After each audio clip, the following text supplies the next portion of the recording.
features in Excel that I use pretty frequently and actually saves me a lot of time. So the first one is the format painter.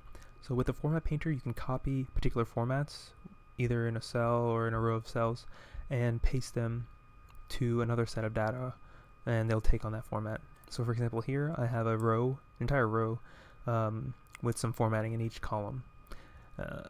Essentially, I could click on the format painter, and then use that format. If I highlight the same number of rows, apply the same format to those, or same number of columns, I can apply the same format to any number of rows, 1 or 3, if they're continuous.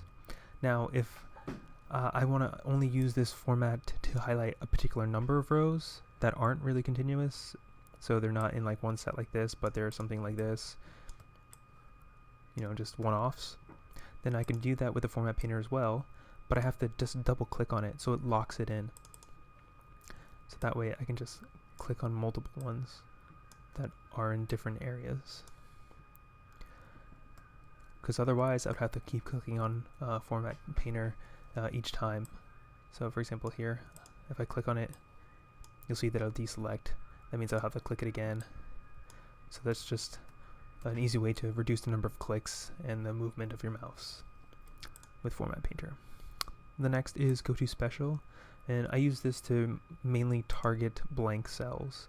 Sometimes there's some cells in the data that are blank that either indicate some repeating rows, or that I need to remove, or that I just need to populate these with a number right above it. So the way I do that is you can just select the entire set. If I want to get a particular set here, or just target particular blanks in one column, I'll just select that column, and then I'll go to Find and Select on the Home tab, and then go to Special. And then here in the dialog box you can see blanks, and the radio button for blanks. I'll click on that, and then press OK. And then that selects all the cells in my selection that had a blank cell. Now from here I could delete the rows if I wanted to, or populate them. So I'll show you how to populate them, since that's a little more interesting. For that, with all those rows cells selected, you can press in the formula bar equals, and then the formula right above it, or the cell right above it, and then Control Enter, and that gives you basically a cell right above it. If you watch my other video on repeat labels, you can see like how it's done in a little more explanation.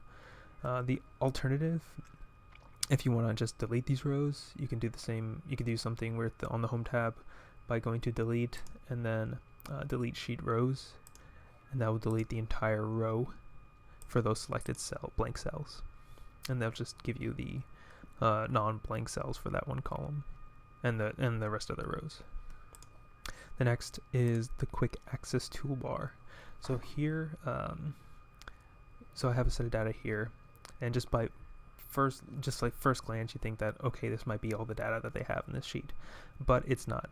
And the way I know that is by looking at my Quick Access Toolbar, and I can see that there's a filter on one, and that there's some additional filtering on the data where it's not showing me the full thing. So if I clear this, wow, I have some more data now. So that's one of the benefits of a Quick Access Toolbar. If you probably won't see it down here, most likely you will see it up here with this save undo icons.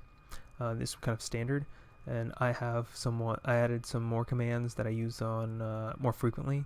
So I have a delete here, I have the clear, and the adding filter icon, there's some sorting, and then I paste as values. And I have that here so I don't have to navigate to the tabs to always like go to those things, or navigate to this button and always click like paste values. Just saves me a lot of time, and I have it closer to me, so I show it on the bottom of the ribbon, so I don't have to go all the way to the top, essentially like going to the top of the tabs, where I don't need to be. It's further from my data. And the way you add commands, so you already have some here, you can add these additional ones by clicking on this drop down and then going to more commands, and this will give you the set of commands. They start off with the popular ones, but if you know what tab you want to add the command in, you can just click on the drop down and then go to the particular tab. So for example, if you want to add the clear one, which I strongly recommend you do, since it's a good indicator on if the data that you have has a filter already placed on it, you can click on the data tab and then add the filter one. So I'll remove the one I have here to show you how to add it. You just click on the one that says the particular command that you want, and then add it. It's pretty simple. Then you can use these buttons to move it up and down in the order that you want. And the last one I have here, and this one is pretty easy. If you've used Excel at all, you probably know this. If you're very new to Excel, this is something that I found is hard to explain to people.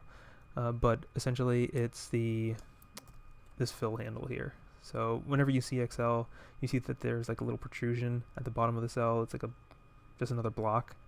Basically, that is a fill handle. And if you put your cursor over it, you see that one, you have a big plus sign. Here you have arrows, and then here you have a skinny black plus sign. That is like a crossbar, and that is kind of indicating that you're on the fill handle. So I'll show you how you can use it basically. Just clear this information that was already here. And then I'm just going to populate some random data, and I'm going to use it the same way that I did with the special, with the go to special formula to fill those objects or fill those cells. I'll type in ran between, just put in some random function, and then put in some numbers here. I just want, basically this is a function that just generates some random numbers. I'm putting in some a start and like endpoint to generate the random numbers. But essentially what it's doing, I'm selecting a number of cells and pressing Control Enter to just populate that cells with the same formula. And you could do that. It was the same thing I did with the go to special blanks. Now that that's in there, I'm just going to clear this out. And I'm going to go to the auto sum, or you could just type in the sum function. I'm going to simply auto sum just to save some time. And then basically that just captures the cells I wanted and populates them with a sum. So now you can use the the fill handle, like hovering over it and double clicking on it, and it populates that same formula straight down. If this was an absolute reference, it would populate the absolute reference down. But since this is a relative reference, it's going to move with the rows. And with the fill handle, there's also an added bonus. It kind of completes a known series. So in this case, I have second quarter 2015. And if I move this along, you'll see that, oh, hey, it's populating each quarter automatically. And if it goes to next year, it populates that. That's pretty cool. And it saves you some time. It does the same thing with months as well. So if I type in January, Excel has a list of months already in there that it knows. So it knows that when I scroll over to complete the series.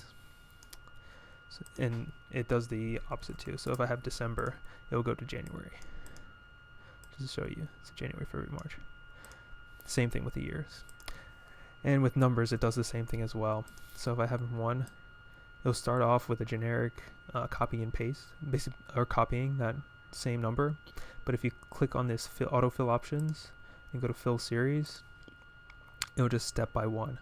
You could also do it by highlighting the empty rows, then going to this fill option and clicking series, and then select a linear and step by one. Step by one will give you 1, 2, 3, 4. You could also do, set any step number here, and it'll add. So 1, it'll add 2 to this one, 2 to this one, 2 to this one. You could also do series. You could also do growth. And if you growth is multiplication. So this is just addition. This is multiplication. So this is basically taking 3 and then timesing it.